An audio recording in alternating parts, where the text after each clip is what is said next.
요한복음 13장 31절부터 38절까지의 말씀입니다. 다 찾으셨으면 여러분들 교독으로 읽어주시고 저는 끝까지 읽겠습니다. 제가 먼저 읽겠습니다. 그가 나간 후에 예수께서 이르시되 지금 인자가 영광을 받았고 하나님도 인자로 말미암아 영광을 받으셨도다. 만일 하나님이 그로 말미암아 영광을 받으셨으면 하나님도 자기로 말미암아 그에게 영광을 주시리니 곧 주시리라. 작은 자들아, 내가 아직 잠시 너희와 함께 있겠노라. 너희가 나를 찾을 것이나 일찍이 내가 유대인들에게 너희는 내가 가는 곳에 올 수 없다고 말한 것 같이 지금 너희에게도 이르노라. 새 계명을 너희에게 주노니 서로 사랑하라. 내가 너희를 사랑한 것 같이 너희도 서로 사랑하라. 너희가 서로 사랑하면 이로써 모든 사람이 너희가 내 제자인 줄 알리라. 시몬 베드로가 이르되 주여 어디로 가시오나이까? 예수께서 대답하시되 내가 가는 곳에 내가 지금은 따라올 수 없으나 후에는 따라오리라. 베드로가 이르되 주여 내가 지금은 어찌하여 따라갈 수 없나이까? 주를 위하여 내 목숨을 버리겠나이다. 예수께서 대답하시되 내가 나를 위하여 내 목숨을 버리겠느냐? 내가 진실로 진실로 내게 이르노니 닭 울기 전에 내가 3번 나를 부인하리라. 아멘. 네, 오늘도 이렇게 새벽기도에 나오신 여러분들을 사랑하며 환영합니다. 하나님의 풍성한 사랑이 오늘 함께 하시는 여러분들의 마음 가운데 가득 넘치는 귀한 시간 되셨으면 좋겠습니다. 오늘 말씀의 시작은 31절의 개역개정에서의 번역은 안 돼 있지만 사실 접속사 그러므로로 시작합니다. 유다가 예수님을 팔 것을 이미 알고 계셨고 또 유다가 나간 후에 예수님은 갑자기 제자들에게 이렇게 말씀하시죠. 지금 인자가 영광을 받았고 하나님도 인자로 말미암아 영광을 받으셨도다. 그리고 예수님의 이 말씀은 예수님이 십자가에서 죽는 그 순간이 다가오고 있으심을 보여주고 계십니다. 그것은 인간의 기준으로 보았을 때는 사실은 실패한 것이고 패배한 것처럼 보이지만 예수님의 십자가는, 우리를 위한 그 십자가는 패배가 아니라 실패한 결과물이 아니라 바로 하나님이 영광을 받으시는 일이며 하나님께 영광을 받는 일이심을 예수님은 보여주고 계십니다. 그리고 33절 제자들에게 이제 너희들을 떠날 일이 찾아오고 있다라고 말씀하십니다. 33절 제가 한번 읽어드리겠습니다. 작은 자들아, 내가 아직 잠시 너희와 함께 있겠노라. 너희가 나를 찾을 것이나 일찍이 내가 유대인들에게 너희는 내가 가는 곳으로 올 수 없다고 말한 것 같이 지금 너희에게도 이르노라. 이 말씀에서 보시면 작은 자라고 번역되어 있는 단어는 사실은 자녀들아라는 단어입니다. 예수님은 이제 제자들에게 자녀라고 다정하게 부르시며 예수님은 자신이 떠날 것에 대해서 말씀하십니다. 그리고 우리가 잘 알고 있는 말씀이 등장하죠. 우리 함께 34절의 말씀 같이 읽어보겠습니다. 34절입니다. 시작. 새 계명을 너희에게 주노니 서로 사랑하라. 내가 너희를 사랑한 것 같이 너희도 서로 사랑하라. 예수님은 제자들에게 새 계명을 너희에게 준다라고 말씀하시며 서로 사랑하라고 말씀하십니다. 근데 우리가 먼저 여기서 주목해 봐야 하는 것은 새 계명이라고 말씀하신 부분입니다. 사실 요한 자신도 요한 1서에서 이 부분이 결코 새 계명이 아니라고 이야기를 합니다. 왜냐하면 이것은 이미 우리가 알고 있는 것이기 때문이다라고 이야기를 하죠. 또한 예수님은 구약의 율법을 하나님 사랑과 이웃 사랑이라고 이야기하셨고 요약하셨고 말씀하셨기에 분명히 예수님 말씀하시는 계명은 우리가 생각했을 때 또 그들이 생각했을 때 새 계명이라고 볼 수는 없습니다. 그런데 예수님이 이렇게 말씀하시는 이유가 무엇일까요? 그것은 이 계명의 새로움은 단지 새로운 기준을 말씀하신 것이 아닙니다. 너희가 알지 못했던 새로운 기준을 이야기하시는 것이 아닌 바로 마음과 생각의 변화를 약속한 새 언약의 공동체, 예수님을 통해서 시작되는 새 언약의 공동체가 가지고 있어야 한 가장 중요한 이야기라고 이야기하시며 이 새 계명이라고 말씀하시는 표현입니다. 그러므로 예수님이 오늘 말씀하시는 이 내용, 새 언약의 공동체인 우리 역시도 매우 중요한 부분임을 다시금 생각해 봐야 합니다. 그렇다면 예수님이 새 언약된 공동체에게 가장 중요하게 말씀하시는 부분은 무엇이었을까요? 그것은 바로 서로 사랑하라는 계명입니다. 여러분, 짧은 메시지이지만 이 안에 담겨져 있는 부담은 사실은 나이가 들면 들수록 조금 깊어집니다. 유치원을 다니고 있는 친구들에게 너 친구와 사랑해야 돼라고 하는 느낌과 또 저희 아들에게 초등학교 아이에게 사랑해야 돼라고 하는 느낌과 또 회사 생활 속에서 허덕이며 살아가는 청년들에게 너희가 서로 사랑해야 하는 무게와 또 이 자리에 계신 한 분 한 분이 느끼시는 이 사랑해야 한다라는 무게감이 다를 수밖에 없습니다. 그런데 문제는 점점 이 무게가 결코 가볍지 않다라는 것을 알게 된다라는 겁니다. 여러분, 사랑하는 것이 정말 쉽지 않습니다. 그래, 이 뒤에 나오는 부분을 우리는 잘 살펴봐야 합니다.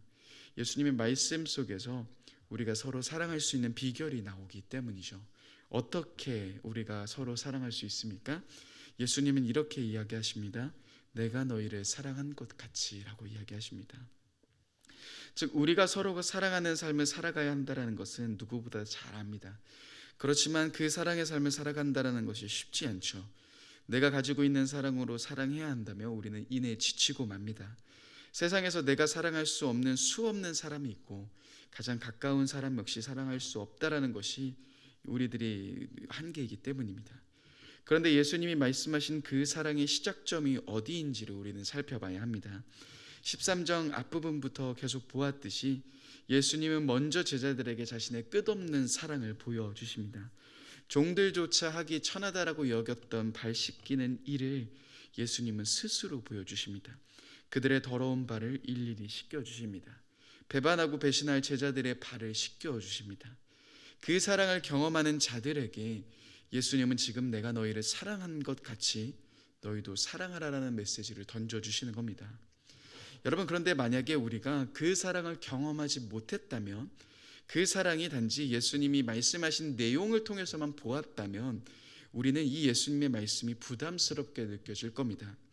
아니, 어떻게 예수님이 사랑하신 것처럼 우리가 사랑할 수 있겠는가라고 이야기할 겁니다. 만약 우리가 예수님의 사랑을 경험하지 못했다면, 그 사랑이 나의 피부에 와닿지 않는다면 우리들의 이러한 반응은 자연스러운 반응일 겁니다. 그렇지만 여러분, 이 메시지를 들었던 제자들은 달랐습니다. 그들은 이 사랑을 경험하기 시작합니다. 그리고 예수님 보여주신 그 사랑의 깊이가 얼마만큼 깊은지를 경험합니다. 자신들을 끝까지 사랑하신다라는 그 하나님의 사랑을 경험한 제자들은 이제 예수님이 보여주신 그 사랑을 원천 삼아 움직이는 삶을 살아가게 됩니다. 그렇게 우리는 단지 성경 구절에 나타난 내가 너희를 사랑한 것 같이의 이야기가 아니라 지금 내가 그 사랑을 경험하는, 지금 하나님이 나를 사랑하시는 그 사랑을 경험하는 자리 앞으로 나아가야 합니다.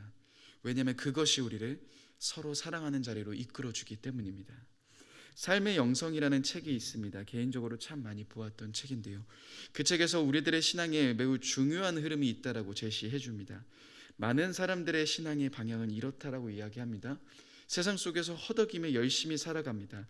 세상을 사랑해 보려고 합니다. 세상 속에서 하나님의 복음과 하나님의 나라를 전하는 삶을 살아가려고 합니다. 그렇지만 그 삶이 우리가 쉽지 않다라는 것을 알게 되죠. 그때 대부분의 사람들은 공동체를 찾아갑니다.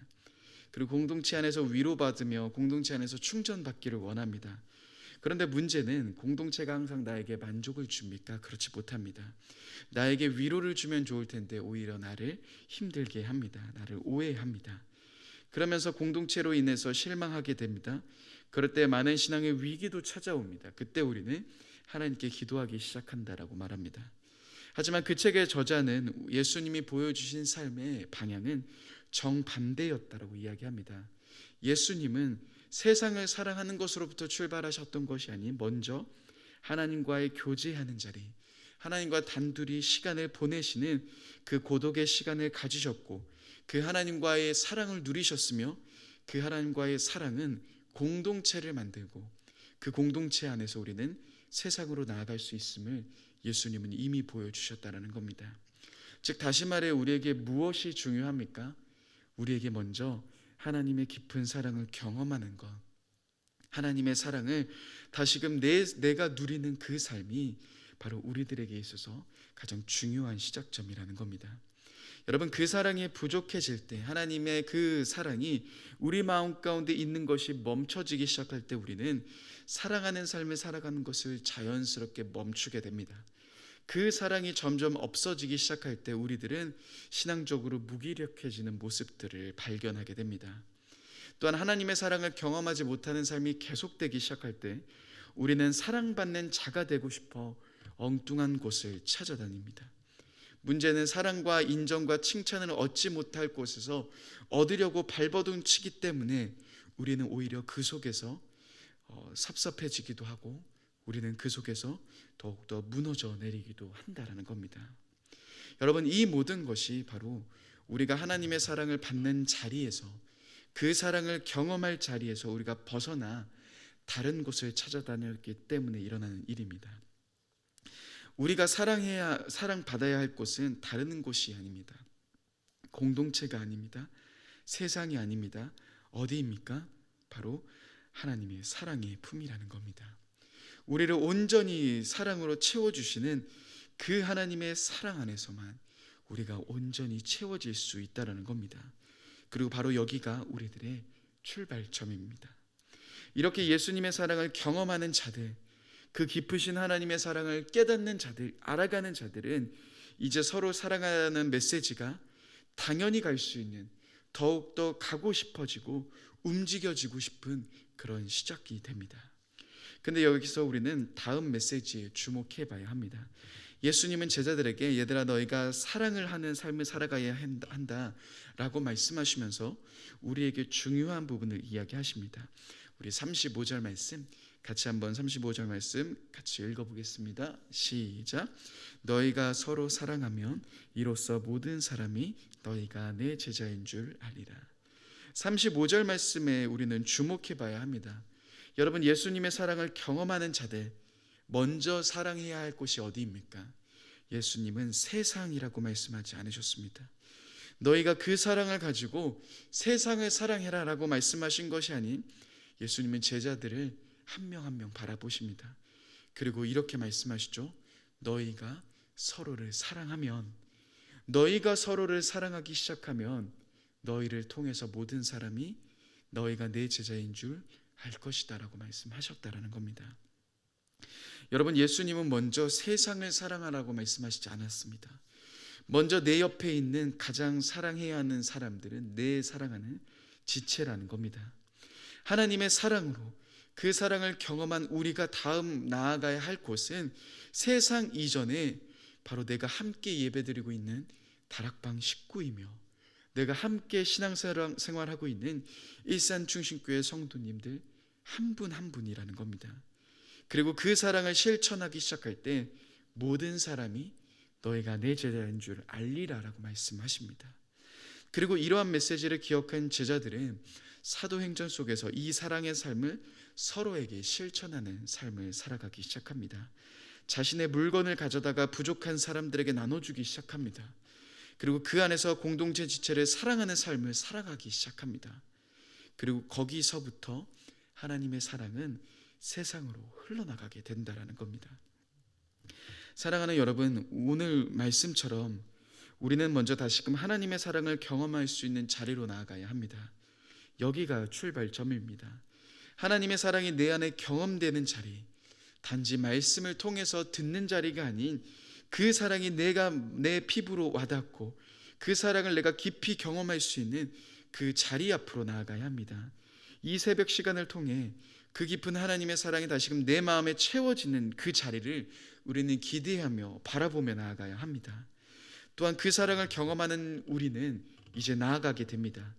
그런데 예수님이 말씀하신 사랑의 방향은 세상이 먼저가 아닌 바로 내가 속해 있는 공동체의 지체, 어쩌면 가장 가까울 수 있지만 가장 멀리 있기도 한 내가 속한 지체들을 사랑하는 삶을 살아가야 한다는 겁니다.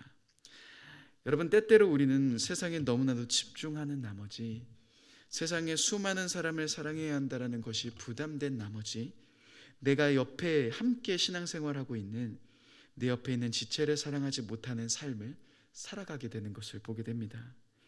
세상 속에서 내가 힘든 사람을 품고 가고 있는데 적어도 이 교회 안에서만큼은 내가 편한 사람, 나와 성격이 맞는 사람, 내가 가까이 하고 싶은 사람과만이 가까이 하고 있는 우리들의 모습이 있을 수도 있습니다.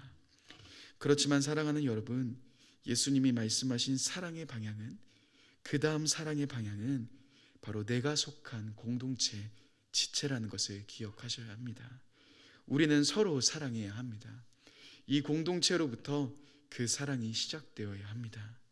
그럴 때 우리 주변에 수많은 사람들은 우리 안에 계신 예수 그리스도를 보게 될 겁니다. 사랑하는 여러분, 혹시나도 우리 공동체 가운데 아직까지 마음이 힘드신 분들 없으십니까? 혹시나도 마음이 불편한 분들은 없으십니까? 우리가 먼저 나아가야 한 곳은 바로 그분들 가운데입니다.